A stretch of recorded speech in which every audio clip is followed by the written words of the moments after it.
I don't cry when it rains no more, or I get dirt on my shoes. I don't mind climbing 8 more floors, 'cause these stairs are all heading to you. I don't wait for tomorrow's sunshine when I feel it today.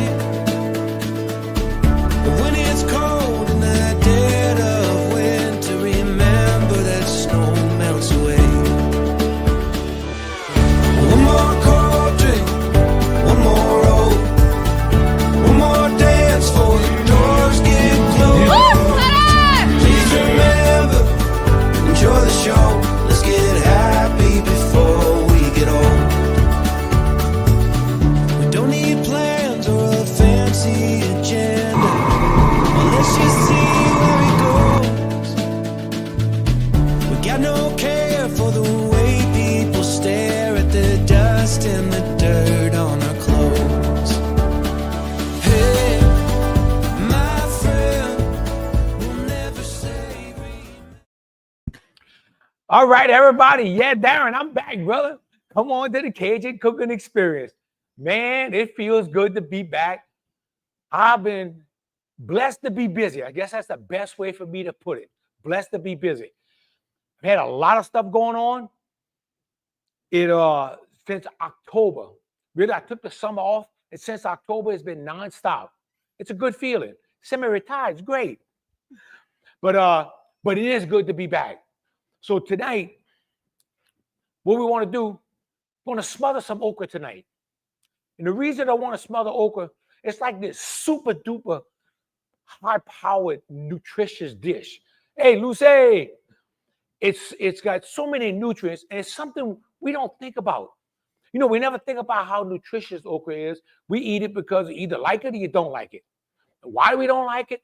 We don't like it because of that slime, or what they call mucilage. And that mucilage is actually what helps make that okra healthy, because it's the one that's going to coat your stomach. That mucilage is going to bind to your cholesterol and move it out of your system. So it does all kind of stuff.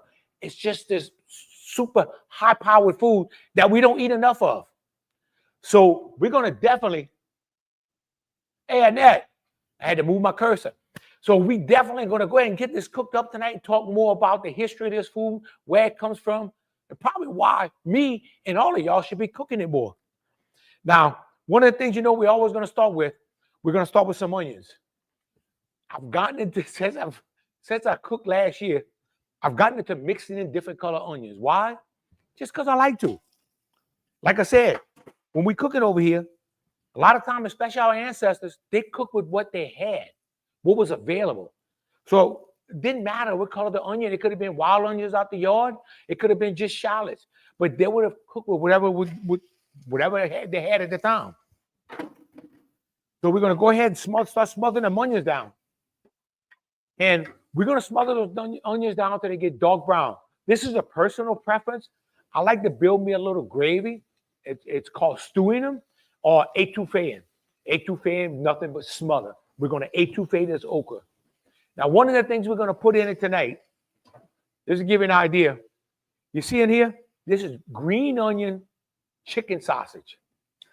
It's a sausage I make, but at the end of the stuffer, we had this ground meat left over. So I just been having this in my mind that I wanted to put this in the okra dish.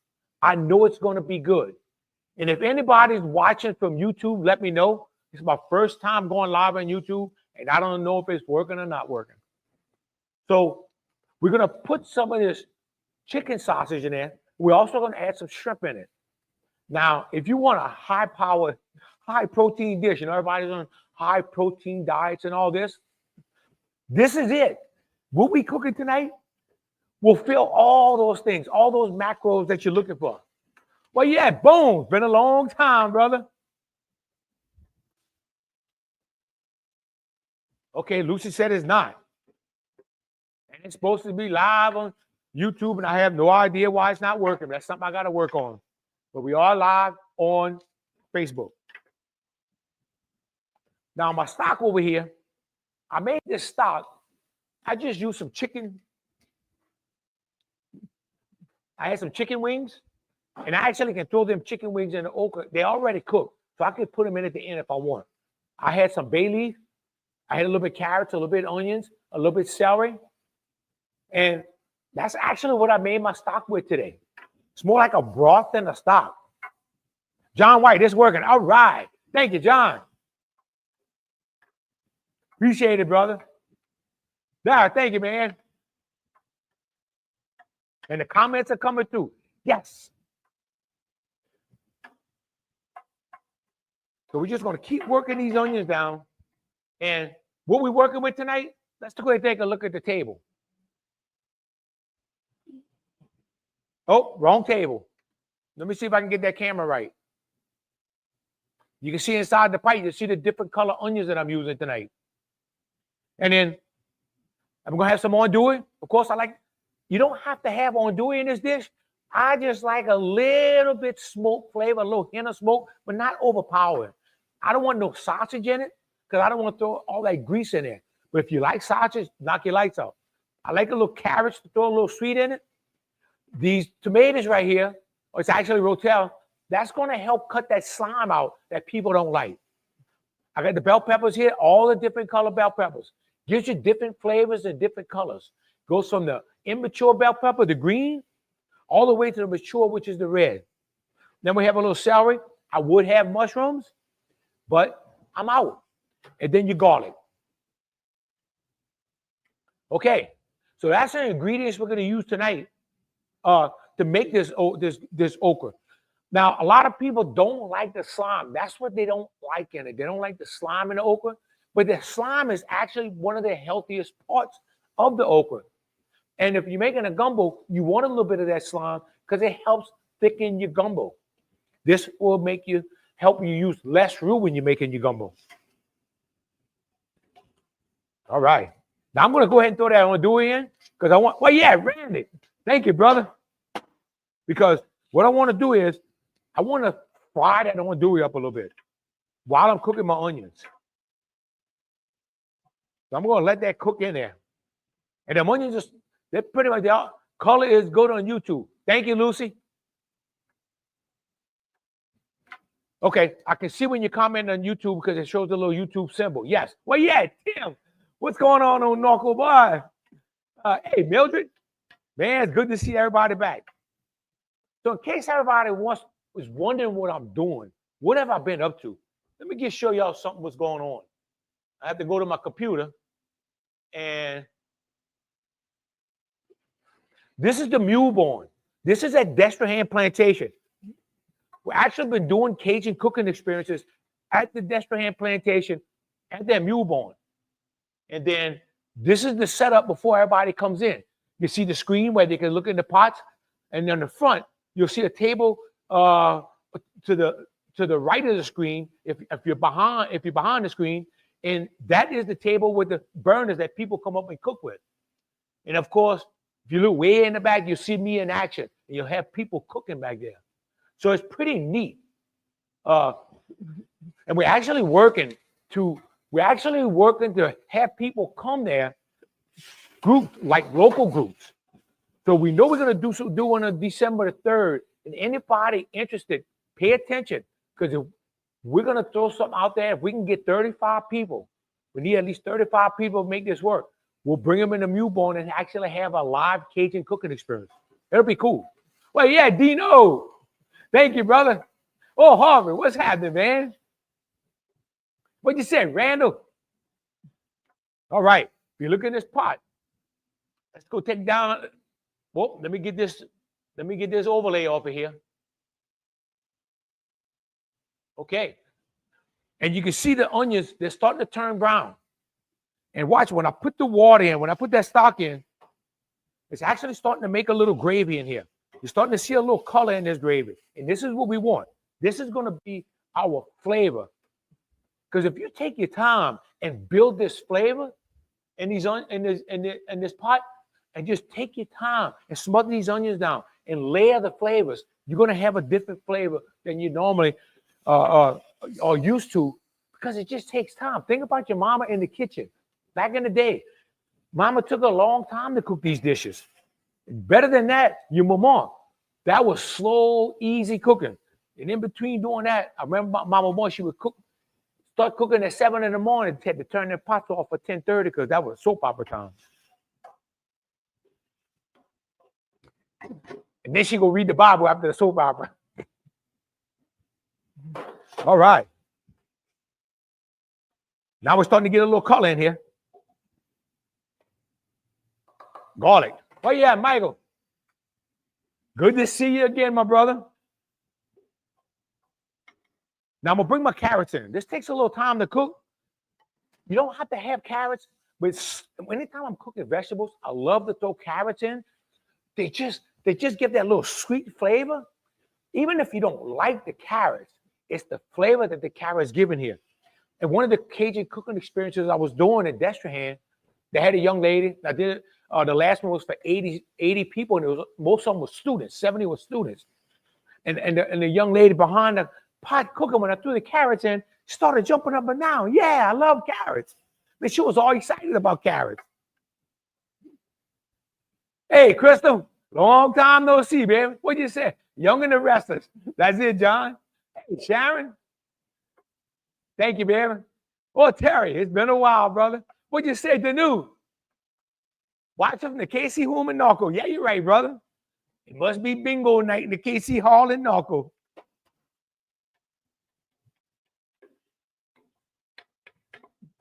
All right. Just working this pot down. This is what takes time. Everybody that comes over here to do with Cajun cooking experience, what they're amazed at is the time that I take, because we'll spend 1.5 to 2 hours cooking. And it's the time. I love the ones that want to cook the jambalaya or the roux. When they're making a roux, they're thinking of that up north roux, maybe a light blonde roux. That's about the furthest they've gone. And they stir, and they stir, and they stir. At first thing you know, one of the things gets them, their arm gets tired, or they got to go to the bathroom because they've been stirring so long. But they realize how long it takes to make a roux, but how long it takes to make a good roux. The way I look at making a roux, it's therapy. You get there, you put some music on, pour your favorite drink, and put a little Marvin Gaye on. Let's get it on. And you just take your time. You get in that groove. And that's the same thing with cooking. Get your favorite drink. Watch your alcohol when you're drinking. Wait till you season the food because you will screw it up. That's a warning. But you get some good music on, get your favorite drink, and just get back there and get into the zone and put your heart and soul into it. Anybody comes back there, if they want to disturb you, you run them out your kitchen. This is what the spoon's for. But if they want to be useful, they can wash the dishes as you dirty them. That's a good partner. Tell them start washing dishes. You'll find out how much they want to be back there. Roux equal drinking beer. You got it, John. And look, one of the things about when you make a roux, make it ahead of time. Make it the day before. I'm going to give you a hint. If you put vegetables in it, you have to use it within 4 days. Or else it'll start growing penicillin. If you don't put vegetables in it, it'll last as long as you want. You don't have to refrigerate it. Just leave it on the stove. Like when I make sour bread dough, it's a 2-day process. It's therapy. There you go, Michael. It's exactly right. You have to love what you're doing. You know, and we're so time restricted today. The world's in such a rush. It's just the way it is. But when you can get that time to get in that zone, hell yeah. Okay. I'm going to go ahead and bring my celery in. I'm bringing the things in now that are going to take a little time to cook, okay?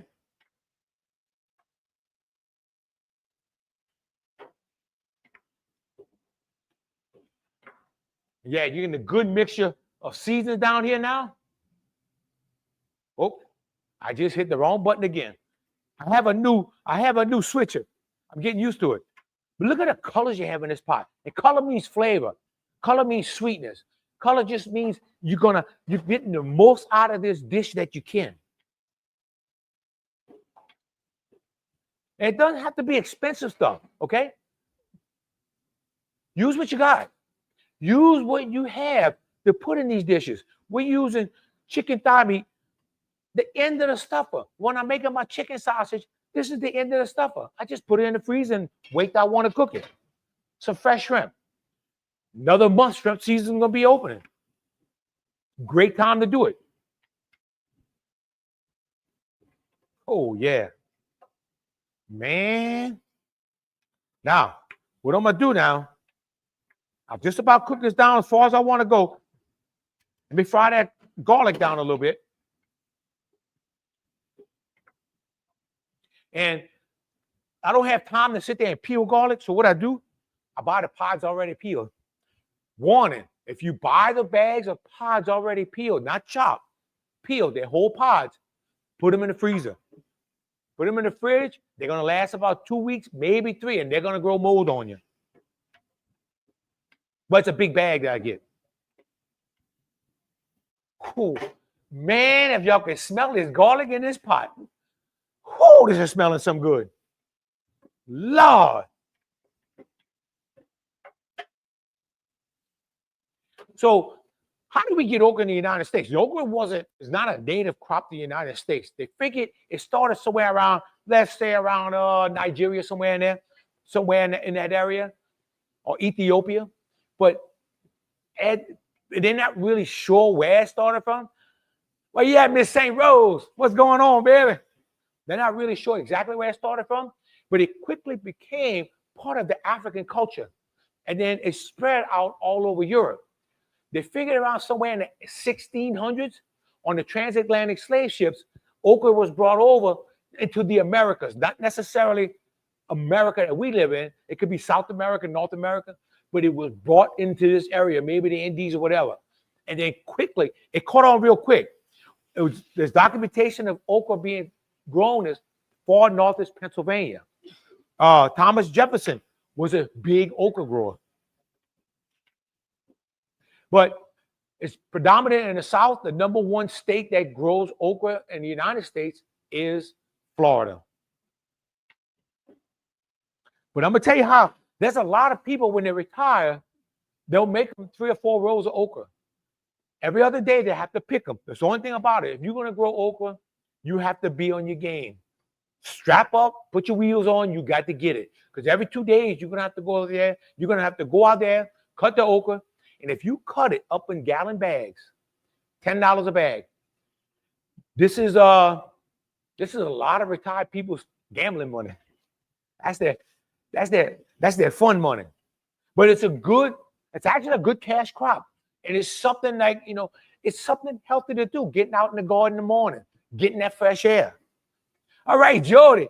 Oh, I've been missing you too, man.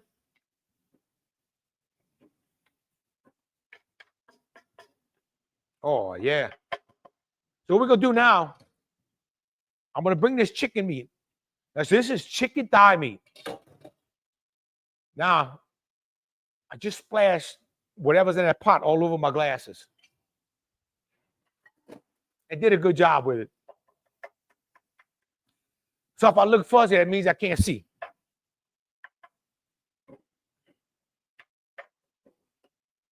Now this chicken, think about this chicken. We've already got this now. This chicken is seasoned. So I have to be careful when I'm adding seasoning at the end. It's only seasoned with salt and pepper. That's it. A lot of green onions in it. We talk about, today's world and everybody's on this high protein kicks, good to bad and ugly, whatever it is. But this chicken meat is like for 4 ounces, something like almost 30 grams of protein in this chicken. Low fat, low carb, it's a great meal.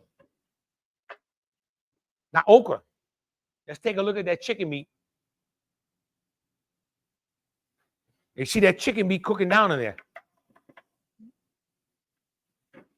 Now, one of the things they found with okra is becoming one of these newest super health foods. They're saying that it helps prevent clogging arteries. It lowers triglycerides and lowers your cholesterol, and it raises the good cholesterol up. The mucilage is what's really that slime That is what's actually the very healthy part. It's high in fiber, so it's going to make you feel full, help you lose weight. It helps your blood sugar, and it bonds to the bile acids and moves the cholesterol out of your body. So it'll bond those cholesterol molecules to the bile acids, and full of antioxidants. This is the literature on it now. What you say, Michael? What's going on, brother? Man, it's good to see all my people back. Man. Okay, so now we're going to cook that chicken down.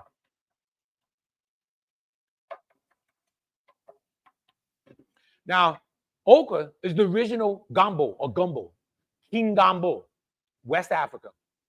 And King Gumbo was the African word for okra. That carried over. If you go look in old newspapers, go look in old newspapers, you're going to see them selling gumbo seeds or selling bushels of gumbo. You would think, man, how you sell a bushel of gumbo? But it's not gumbo, it's gumbo. And that's actually on the commodities market, you'll see them selling gumbo seeds, or you see them selling okra and giving the commodity price for it. Jody said you can make smoothies with okra. I haven't tried that one, but I don't see why not.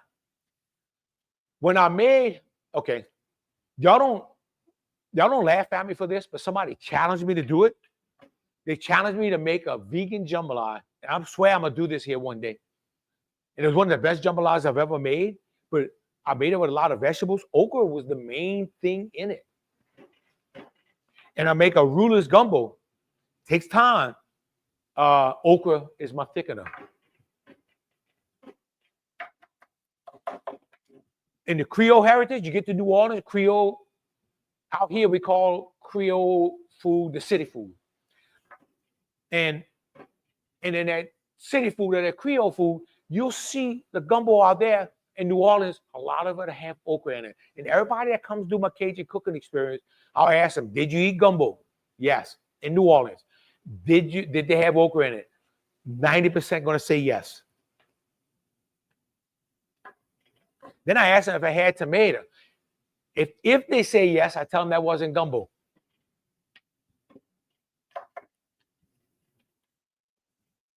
Okay.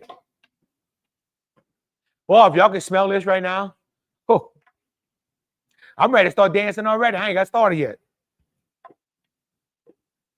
Now, I'm going to put a little bit of shrimp in. If y'all remember, I like to sacrifice a little bit of shrimp. This just adds flavor to everything I'm doing. And I'm going to go ahead and throw my bell peppers in. I like all those different colors. I like the flavors of the different colors. I love this. You don't have to do this. Just remember, your green bell pepper is going to be the most bitter bell pepper. Not that it's bad, but it's the immature bell pepper. The red's going to be the sweetest. But if you get that rainbow colors, then you get a little bit of everything. Now, something I'm reading about, it's not proven, but people are drinking okra water. Maybe it works, maybe it doesn't. Man, if that turns you on, float your boat, I think it's a great thing.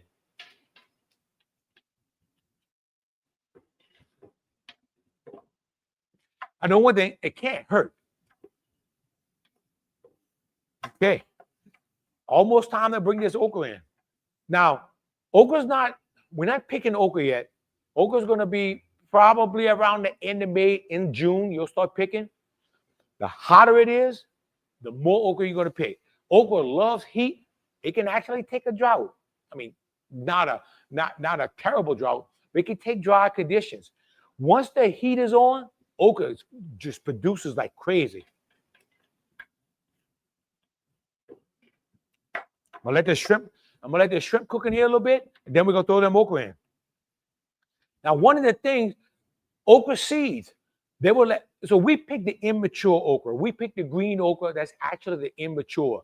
The mature okra will grow however long. It's going to be hard. It's going to be tough.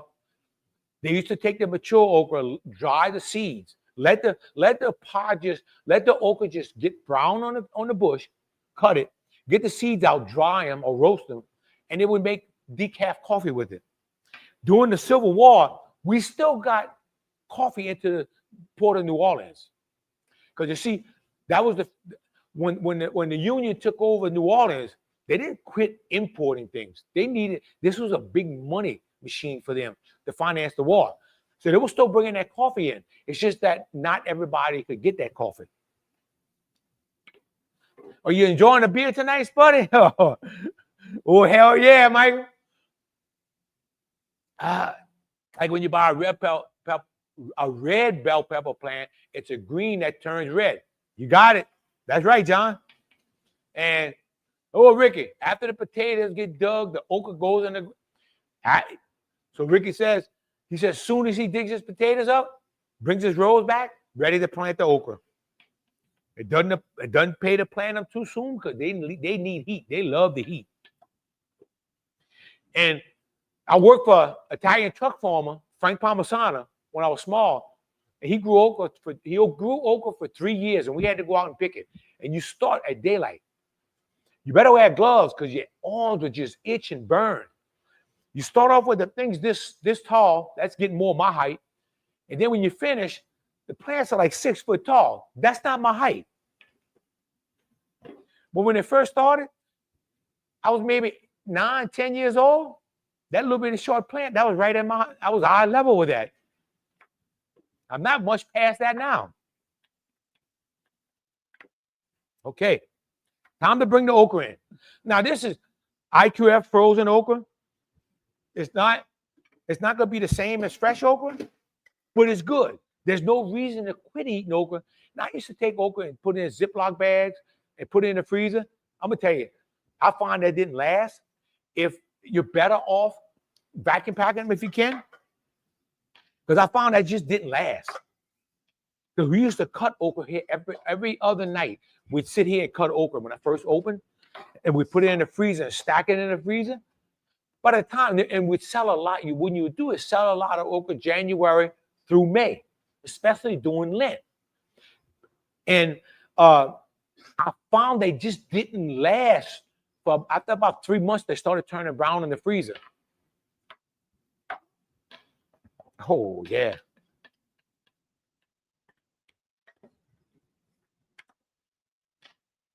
Now you see the slime. Let's zoom in there. If you look good, I don't know if you can see it, but it's going to be slimy. That's okay.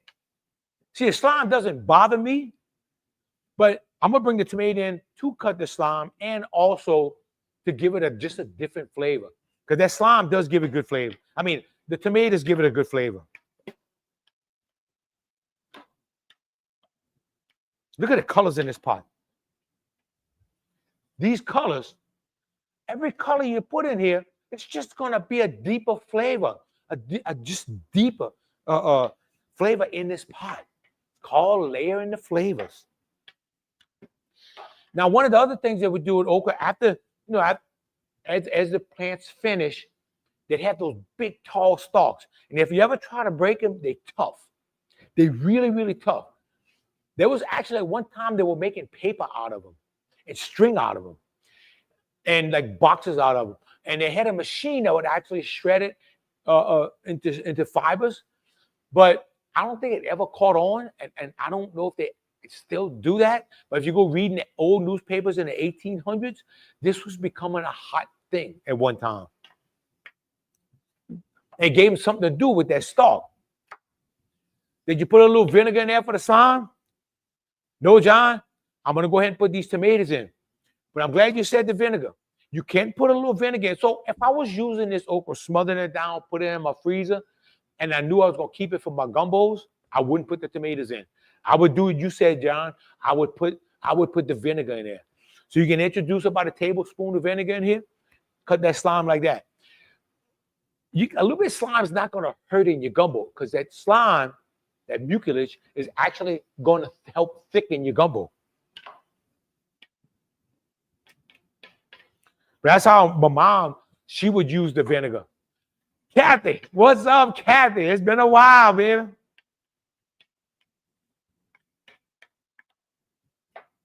Damn, Kathy, we coming up on 50 years, girl.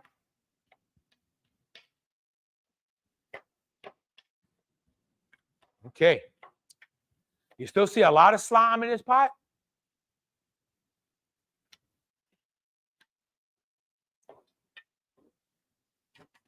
There's another thing. The wooden spoon works great, especially out here, because y'all can hear me. When people cook and we put a lot of stuff in the pot, and you're not used to flinging these pots, it gets a little tough. That's why I always keep a backup spoon. Something else to help cut that slime. A little hot sauce. It's got acid. It's got tomato in it. It's got a little acid in it. A little vinegar and pepper. And that'll help a little bit cutting the slime too. And give it some good flavor. Tonight I'm using Crystal. It could be Louisiana. That's my two favorite. Use your favorite. If you have some homemade, use that. Now, last year I had a husband and wife from Australia. He was a good cook.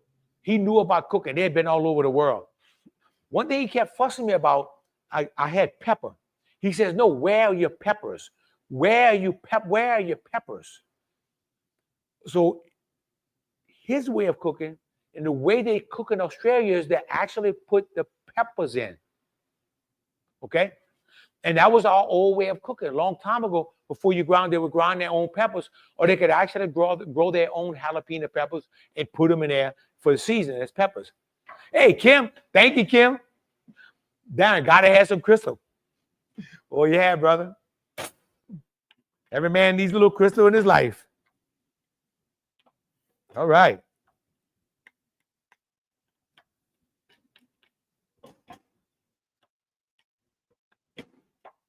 Man, this is coming out some damn good. Yeah, if y'all can only smell what's happening in this pot. It's like an aroma party. And I'm talking about they are jamming in here.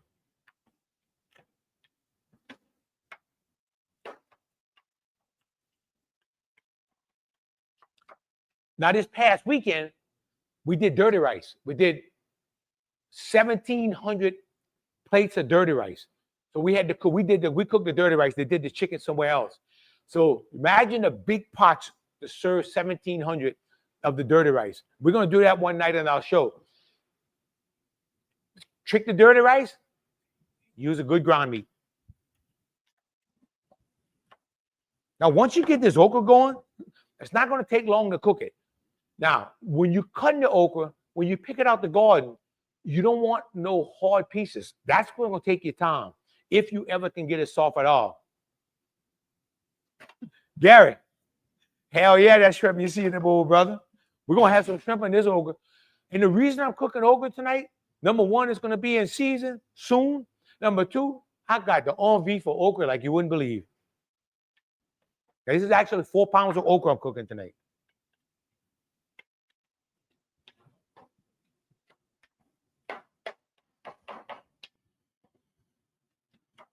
Now, if y'all notice, when I cut my seasoning, I don't cut my seasoning fine.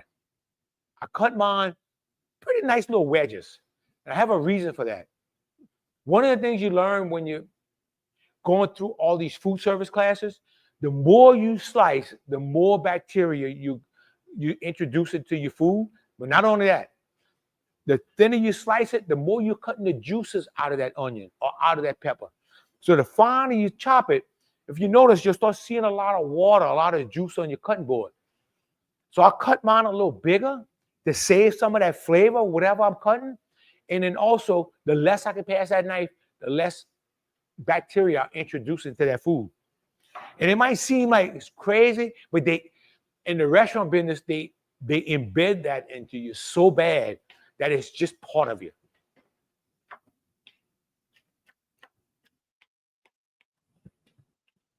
Okay. Now I'm going to bring that tomato in. Let's take a look in that pot. See, it doesn't take much.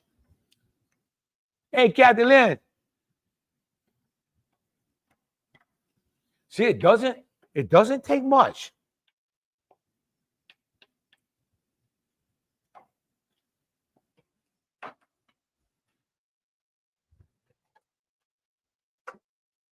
And all the colors in that pot is with making this flavor in this pot. Now, if y'all notice tonight, I've had some people go on YouTube and watch it from YouTube. Do me a favor, after the show, go out on Spuddy's Cajun Foods YouTube page and just subscribe to that page so that I can start building it. So that way I can start bringing stuff on it. Also, that going on YouTube, there's a lot of people that just don't like Facebook anymore. Spread the word that they can go on Spuddy's Cajun Foods YouTube page and actually watch the show. And when you subscribe, you're going to get notified of when I go live. But make sure you do the Spuddy's Cajun Foods Facebook YouTube page. Now, one of the good things about okra is like just the okra is one of the healthiest dishes you can eat because it's low in calories. It actually has protein in it. A lot of vegetables don't have a lot of protein. Okra is one of those that have the protein in it. Not a lot, but they have some. And it's low in carbs. So it's like the perfect dish that you can cook. What's your opinion on frozen cut up onion mix, like the Pick Sweet brand that I use when cooking large jambalaya? Okay, John, I have two opinions.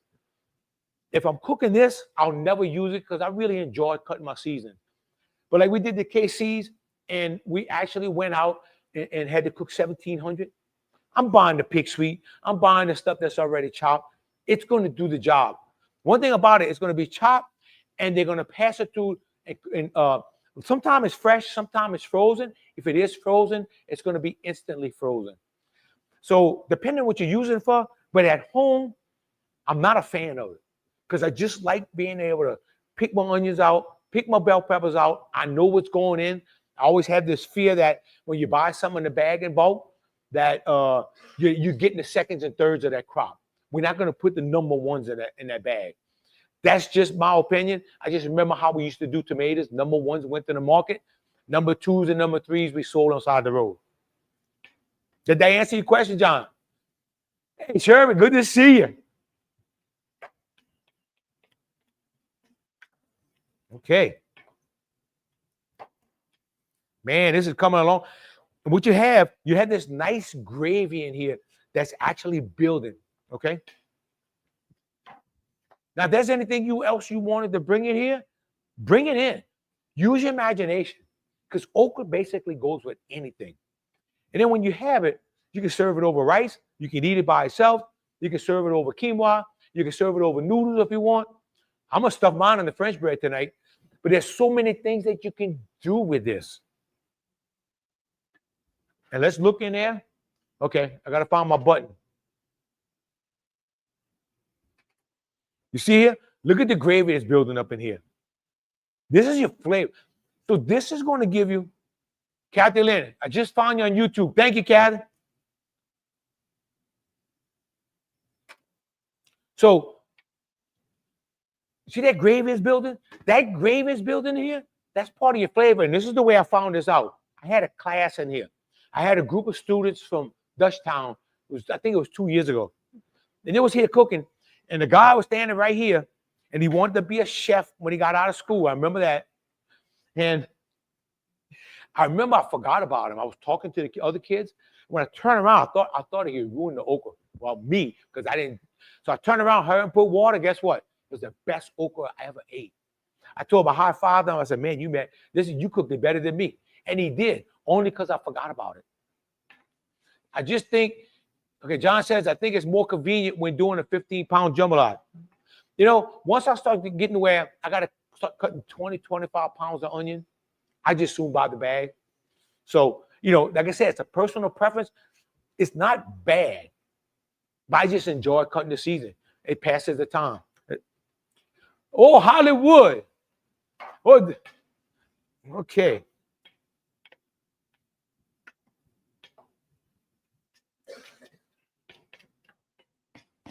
Get all this stuff out the side of the pot. Now, I did put a lot of, I'm hungry. I am hungry food at work garbage. So, Hollywood, you got to come on over. I did put a lot, you notice I do cook with a lot of vegetables. And somebody made a comment one time, and I said, I like vegetables. You don't have to put this much. But I like all these vegetables in my food. I love the taste of all this. This is why I mix all those different bell peppers. I don't want that strong taste of bell peppers. So I figure if I put a little bit green and just keep going to the sweeter, it's going to give it a little different taste. The onions, I mix 2 different kinds. It changes the flavor a little bit. It's just my personal preference. Ah, man, that's some good stuff.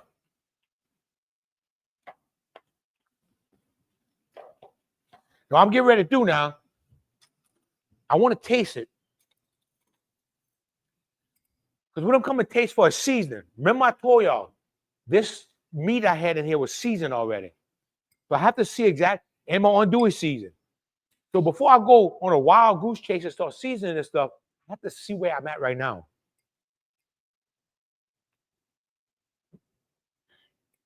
Pretty damn good. This okra is almost cooked. So how much you like to cook your okra? Man, that is a personal preference. You can cook it down, just dark brown, and cook it to nothing, or you can cook it al dente. What do you like? Other ways to cook okra? Roast it in the oven. Roast it on the pit.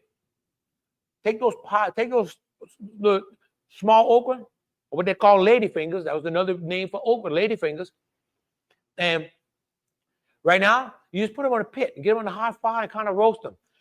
Slice them up, dice them up like this. Put them on a sheet pan, some olive oil.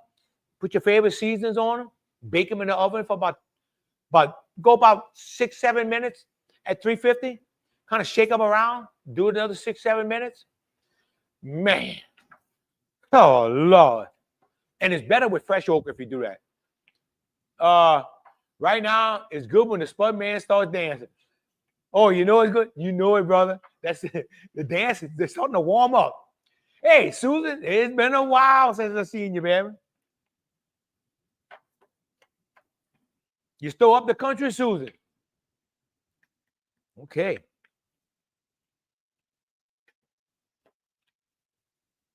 Oh, yeah. I'll put a little bit more stock in here.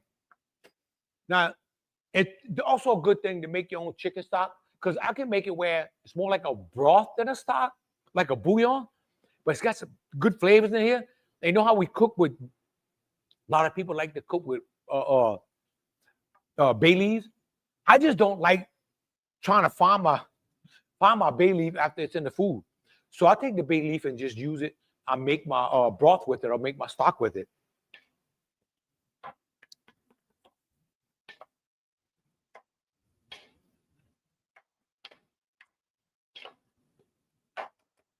So far, hey, Mike, Spud Man is back. You got it, brother. Been a long time. So far, we've got the okra, superfood. We've got the chicken, high protein, good protein food. We're going to bring the shrimp in. There's your seafood coming in. You've got the best of all worlds. Best of all worlds in this pot. Seafood, some chicken, some okra. Man, let me tell you something. If you eat some of this, you ought to be like turbocharged to go. Elaine Hollywood want to know how his cousin. Hollywood, she says she's doing terrible. She ain't seen you in a long time. She's depressed. She missed her cousin. They said you got to come see her. I like okra boiled, whole with a little salt and pepper. Gary, that's one of my favorite ways, man. Take that okra and boil it like that. A little salt and pepper, and I put mine in vinegar. Oh. That's some good stuff. That's just another way to eat it. Some people like to eat it raw. I have no idea why you want to do that. But if you do, man, I'm high-fiving you. Good for you. I think you're pretty badass.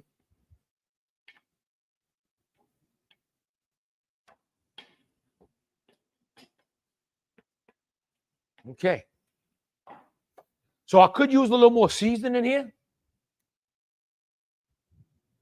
Ron, can you put Rotel? Actually, that's what I had in it tonight, Ron. I did have Rotel. I called it tomato. But I put a little can of Rotel. Something else I like to put in it, I like to put a little crushed tomato or a little chopped tomato in the can. Or you can take, and tomato season's coming, get you some tomatoes out the garden. If you want to peel them, you can boil them a little bit and take the peelings off. I don't care whether the peelings on there or not. I really don't care. But if you want to take the peelings off, just boil them a little bit, get them out the peelings and put them in here, or just peel them first, and they would do good. So you got those fresh tomatoes coming in with that fresh okra, would be awesome, really be awesome in here. See, not a lot of seasoning.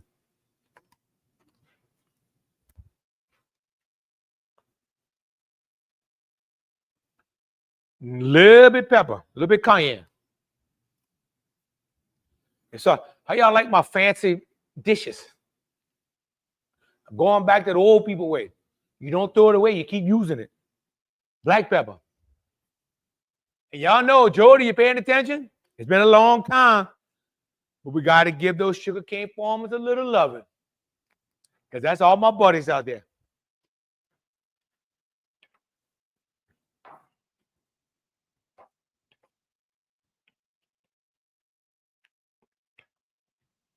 Around, when I do use the Rotel, I like the one with the chili peppers in it. I like a little kick to it.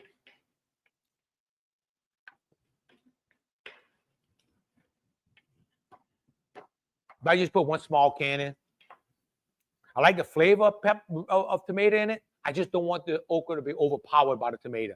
That's just a personal choice. Oh, Roland, you forgot. How's it going, my brother? It's been a long time, Roland. Another one of my desperate hand partners.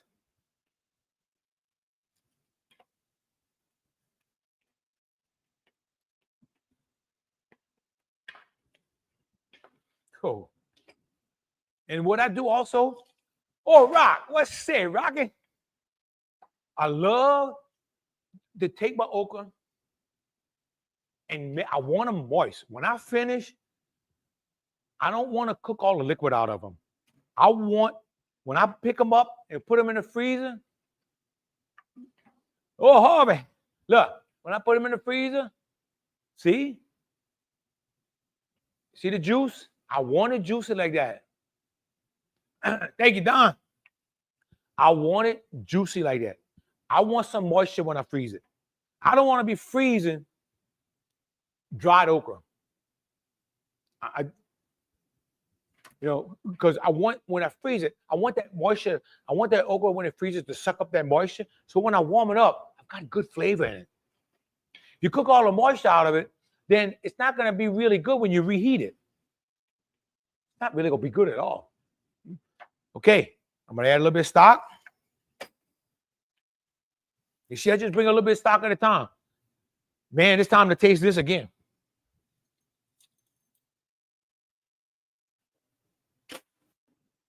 Okay.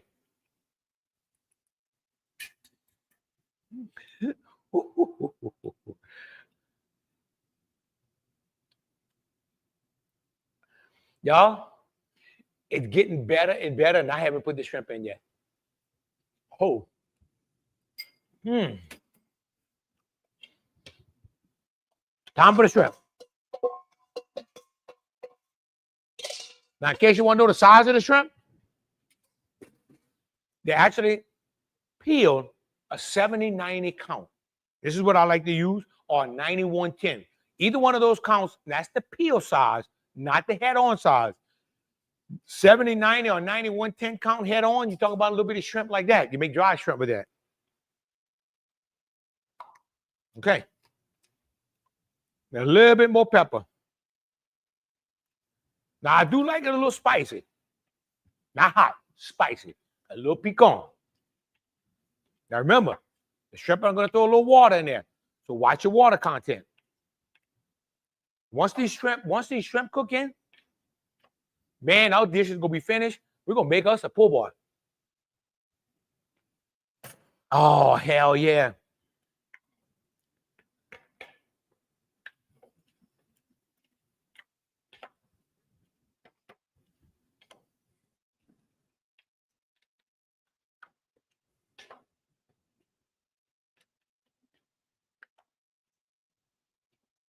Cool.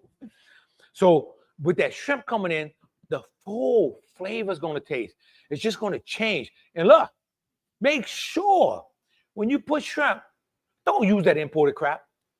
Please don't waste your money on that stuff coming from other countries.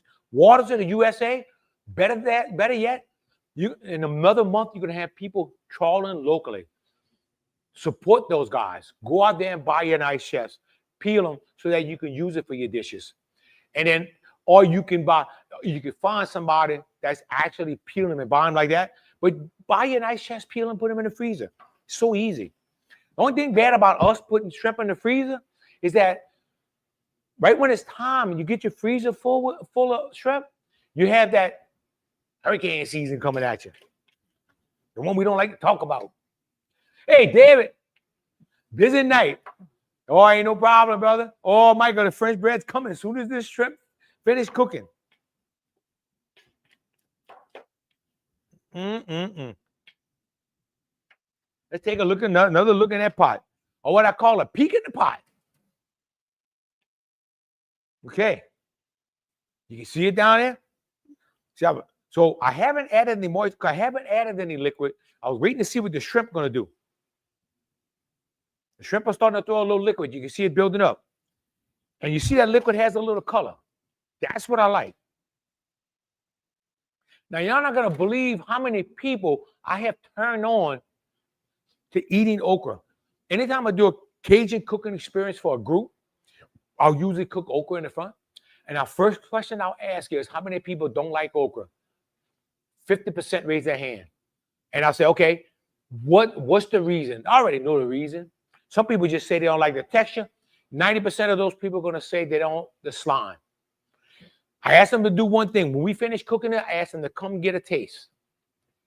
Every one of them come get a taste, and every one of them get turned on. Not the one. If you don't like the texture, you don't like the texture. That's not. But those that don't like the slime, when they come up, they actually like it. I've turned a lot of people on to eating okra. Hey, Laura. Oh, everything good, Laura? Okay.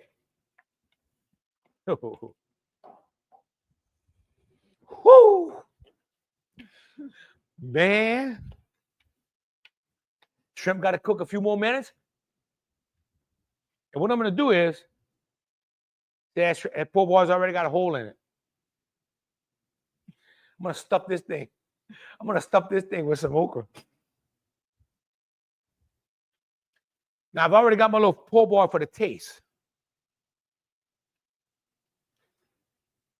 So, doing this, I've been thinking about all day.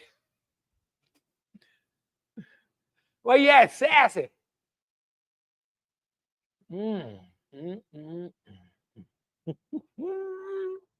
Oh, hell yeah.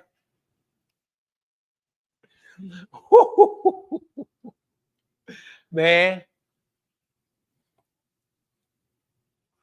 French bread, dipped in okra, and a cold beer.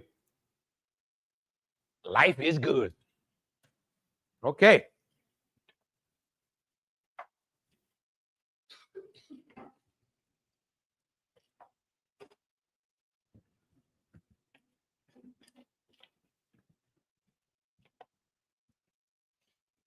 Okay, one more taste.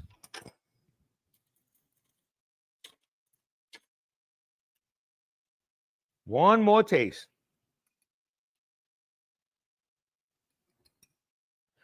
I will be in reserve on April 26th for the German Acadian Coast Geological and Historical Society's Spring Announcement at St. John Theater. We'll be presenting the Vashley Cyclone video. Okay, cool, David. So April 26th. David, I don't think I'll see you because I'll be on a cruise.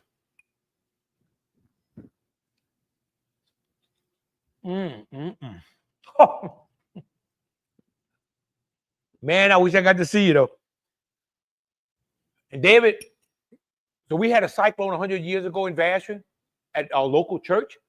David put together an awesome video of the history of what happened and people who died in that and the people, the doctors, a doctor that worked on his own son. He did an awesome job, a lot of research, and put this together. Man, that's Tarsha watching you eat that good stuff.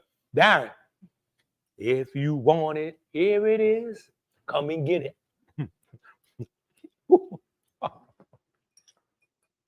Y'all, if that don't make you dance, you just ain't got no rhythm. I got the rhythm and I got the blues. Man, I got okra stuffed in my shoes. All right. Hey, Charmaine. Oh. Now we got to let this cool off a little bit. What you cooking? Laura, it's smothered okra with chicken, green onion chicken sausage, the ground meat of it, and green onion chicken ground meat, chicken thigh meat, and shrimp.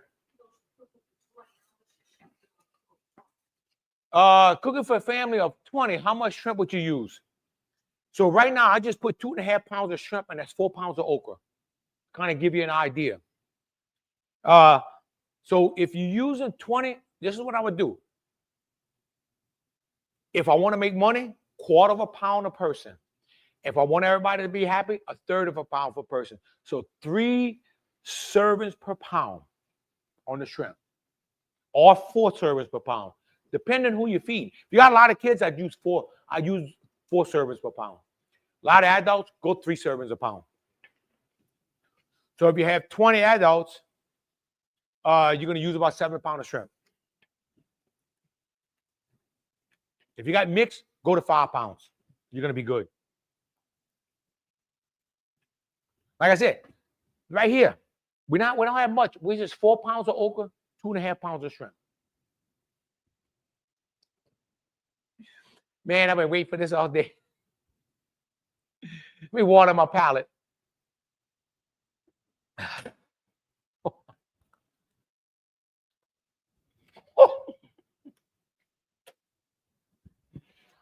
Holy cow.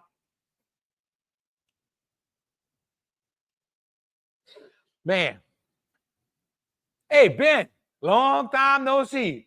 Man, doing well. Everything is going fantastic, Ben. Darren, you think you was tortured before? Watch this, brother. Look.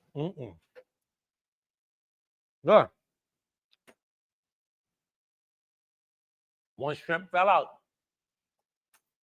Ben, tell Leslie say hello. Okay. I'm going to add a little bit more stock to this, and this dish is going to be finished. Let's take another look in the pot. Okay? See the moisture? See the moisture in that pot? This is what you want. You don't want the old dry pot. So that's it on this. My seasoning, I gotta have a little bit of piquant. Remember this. I'm putting some of this in the freezer. So that is going to suck up some seasoning overnight before I freeze it. So be careful with your seasoning if you're going to eat it the next day. If you have a little piquant right now and it's a little bit salty, tomorrow it's going to be perfectly salt, perfect piquant. Okay?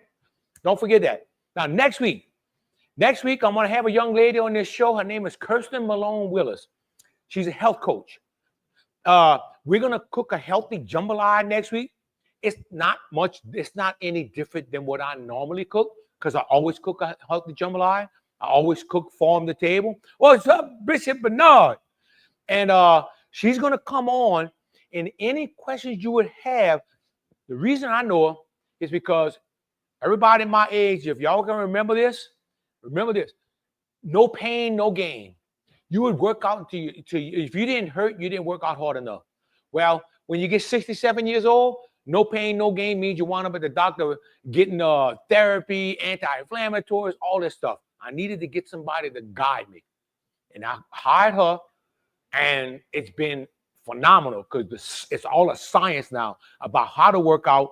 And so much has changed since the days when we were young, where you just grunted and yelled and screamed in the gym and lifted what you could and threw the weights down and got mad. All that's changed, especially when you get older. So tune in next week. It's going to be a fantastic show, and get your questions ready. She'll be ready to answer those questions. And we're going to build a jambalaya or make a jambalaya that's going to have a lot of nutrition in it with some clean. It's going to be clean because y'all know that's the only way I cook. And Becky, glad you're back. Wish I could taste it right now up in North Dakota. Becky, me too. I wish you could taste it. Because, man, is it good. All right, Billy, like the old DH. So, Billy Picard, one of our high school football coaches, he remembers this. All you did, no pain, no gain. He was one of the coaches. He can tell you, if you wasn't hurting, they made you go a little harder so you could hurt. And that's the way it was, though. That's just how it was. That was the science of the day. And so much has changed. But you're right, Billy.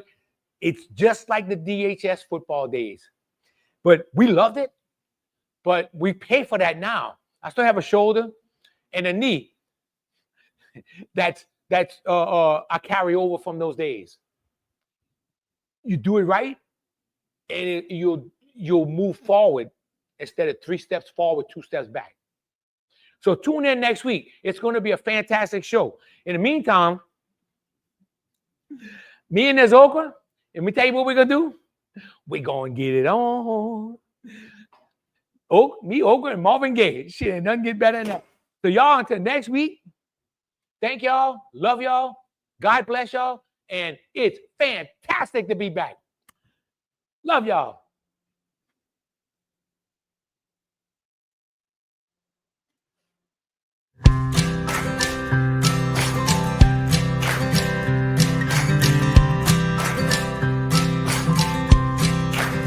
Don't get me wrong, I love my life. These concrete walls, these city lights. What I'm about to say, it won't make no sense, but I gotta get it off my chest. There's so much more than where you're from. It's in the fabric of your soul.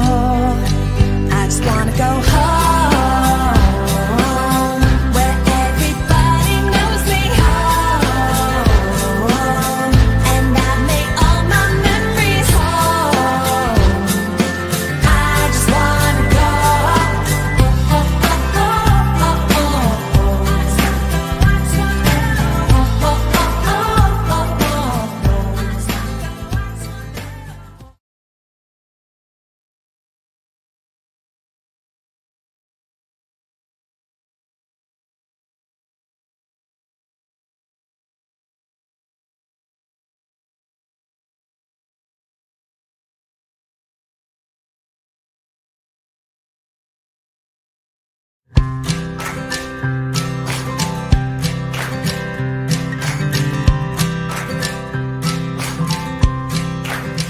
Don't get me wrong, I love my life. These concrete walls, these city lights. What I'm about to say, it won't make no sense, but I gotta get it off my chest.